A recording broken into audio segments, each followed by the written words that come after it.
Fala galera, beleza? Tudo bem? Tô aqui de volta pra gente continuar aquele planinho de estudo da UEL, de revisão dos 8 autores novos que serão cobrados no vestibular de 2021 da Universidade Estadual de Londrina. Lembrando que alguns pensadores, eles valem não somente para a UEL, eu tô dando um enfoque nesses vídeos agora para a UEL. Mas, por exemplo, se a gente pensar em autores que virão aí, Martin Heidegger, Michel Foucault, a própria Hannah Arendt, que nós vamos ver no vídeo de hoje, são autores importantes para a UEL, mas eles caem também em outros vestibulares, inclusive no Enem é muito cobrado Michel Foucault, Hannah Arendt e autores contemporâneos. No vídeo da Hannah Arendt, no tema da Hannah Arendt, nos problemas da Hannah Arendt, eu dividi a Hannah Arendt em 3 vídeos. Então o que eu vou fazer? Esse primeiro vídeo vai dar enfoque na vida da Hannah Arendt, no primeiro livro da Hannah Arendt, em aspectos gerais da primeira obra da Hannah Arendt, dessa tríade que eu vou fazer. O segundo vídeo, que vai estar na mesma playlist, envolve uma segunda obra da Hannah Arendt e depois vai vir um terceiro vídeo, que é uma espécie de um bônus aí, que é uma terceira obra da Hannah Arendt, também muito importante, que eu já abordei no meu Instagram, no meu IGTV, mas eu vou deixar aqui agora no YouTube, para vincular para vocês essa playlist, essa coletânea de vídeos, para que você compreenda de uma maneira bem tranquila e sintética o pensamento da Hannah Arendt. Bom, a Hannah Arendt é uma filósofa contemporânea judia, nascida em 1906 e faleceu em 1975.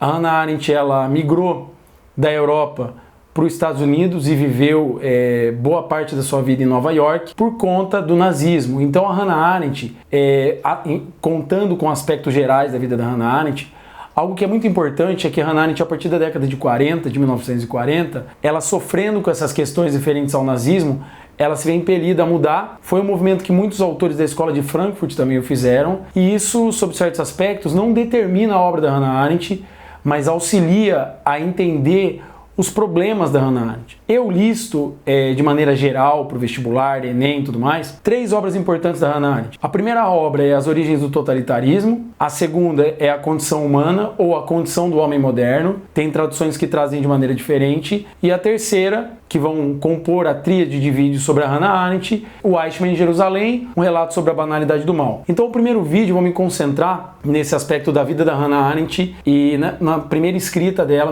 nessa escrita inicial. Lembrando que a Hannah Arendt ela tem muito mais do que essas 3 obras, mas As Origens do Totalitarismo representa um primeiro escrito muito importante da vida e da obra da Hannah Arendt, e o que esse totalitarismo reverbera inclusive na vida da Hannah Arendt, na filosofia dela. O segundo momento e o segundo vídeo é A Condição Humana, onde a Hannah Arendt faz um paralelo entre vida ativa e vida contemplativa, que acho que representa o coração da teoria da Hannah Arendt.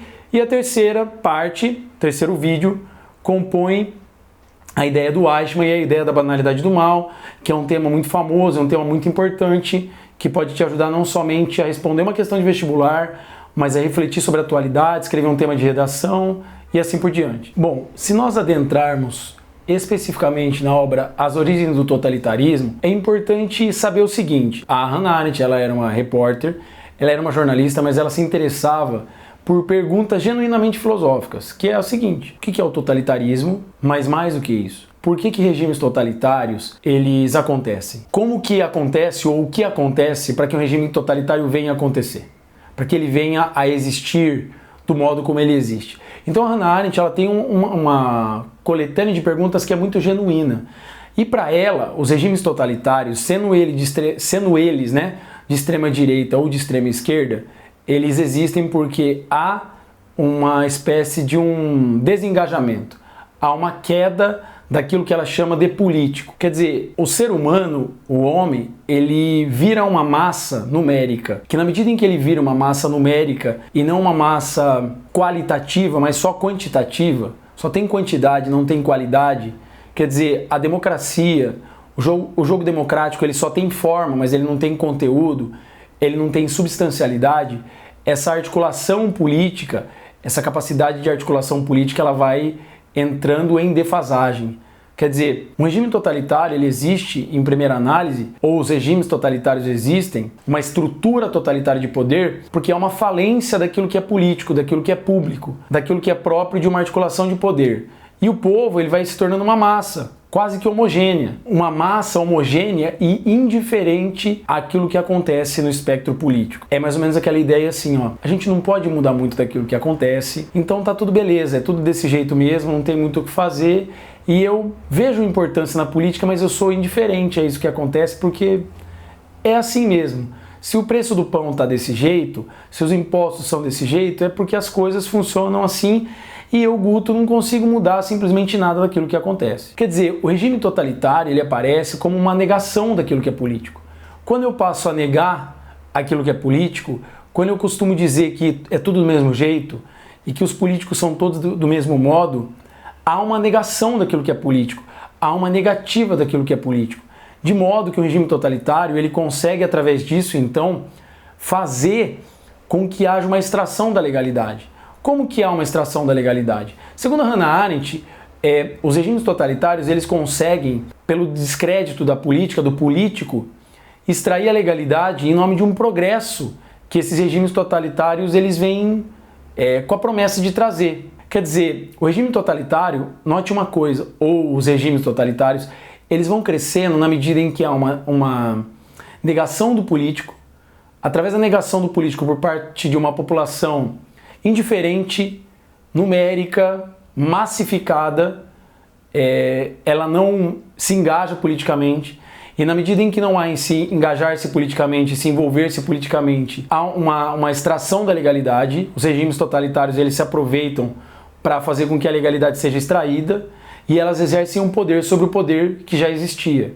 Quer dizer, acima do poder que existe no Estado, que existe entre as pessoas, que existe entre os indivíduos que não se articulam mais, há um sobrepoder que é dos regimes totalitários. O nazismo fez isso de maneira muito eficaz, né? Porque o nazismo ele conseguia se colocar como um poder acima do poder instituído. Ele se colocava como um poder que vinha resolver um problema a partir de uma negação, de uma fuga daquilo que é a articulação política.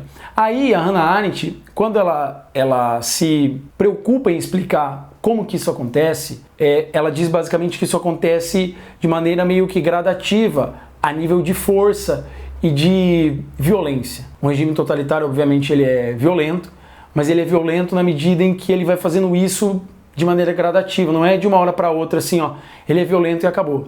Vou dar um exemplo para vocês. O nazismo, quando ele apareceu com algumas ideias iniciais de que o povo judeu era feio. Depois o povo judeu ele era não saudável, era doente porque feio. Depois era doente e não deveria se reproduzir. Depois era doente e deveria morrer. Então eles não começaram dizendo assim, ó, campo de concentração. Eles começaram dizendo, dando uma volta estética, dizendo assim, ó, o povo judeu é esteticamente feio e isso representa uma degeneração artística. Na medida em que isso é uma degeneração artística e cultural, aí há toda uma justificativa para se chegar até a solução final. Como que a Hannah Arendt trabalha isso através das origens do totalitarismo? Como é que ela teoriza isso? Através de dois conceitos, a ideia da morte e a noção de psicologia do terror. O que é a psicologia do terror para Hannah Arendt? É a perseguição, obviamente feita pelos nazistas a ciganos, judeus, negros, tudo mais. Vamos lembrar que a Hannah Arendt ela nomeia como regimes totalitários não somente o nazismo, ela acha que o nazismo é um regime totalitário de extrema direita, enquanto que essa psicologia do terror, ela é uma espécie de uma perseguição a funcionários, a pessoas que não agem de acordo com as diretrizes desse governo que é totalitário, que não deixa margem para essa pluralidade, para essa divergência, para essa articulação política. Essa perseguição ela se torna tão forte que aí dessa psicologia do terror gera-se a noção de morte, que é os campos de concentração e os campos de extermínio judeus, negros, ciganos, homossexuais, certo? No caso do nazismo. Como se dá essa morte para Hannah Arendt? Essa morte para Hannah Arendt se dá em graus, em níveis. A morte se dá nesses três níveis, segundo a Hannah Arendt, de maneira jurídica, de maneira moral, de maneira identitária. O que é isso? A morte jurídica é a morte da legalidade da pessoa. É quando você não tem mais direito. Se você assistir o filme Bastardos Inglórios, você vai entender. A moça lá, que é uma judia, que ela se passa por francesa depois, ela não pode negar o cinema dela receber um filme alemão. Então, há uma extração, há uma perda, há uma morte da identidade. Quer dizer, não é uma morte física, é uma morte jurídica da pessoa. É uma morte em que ela perde os seus direitos. A segunda perda de morte, a segunda morte, na verdade, é a morte moral. O que é a morte moral? é quando a pessoa perde aquele conjunto de valores que ela tem ao longo da existência dela e da cultura dela em prol desse extermínio. Quer dizer, os judeus, eles não tinham direitos, eles não tinham moralidade, mas mais do que isso. Aí que a Hannah Arendt toca num ponto muito interessante, que é a questão da identidade. O povo judeu não tinha identidade. Eles eram um número, eles tinham a cabeça raspada e eles eram colocados nus ou com uniforme, de modo que cada um ali não era mais do que mais um número em prol dos campos de extermínio, dos campos de concentração. Ou seja, o que significa essas origens do totalitarismo? O estudo de como a defasagem do político, e não a figura do político, é o sistema político, a pluralidade política, leva aos campos de extermínio, aos campos de concentração, a Auschwitz e a tudo que foi feito por regimes totalitários. Espero poder ter ajudado. No vídeo que vem eu volto com a condição humana, falando um pouquinho da relação entre vida ativa e vida contemplativa. Valeu, falou!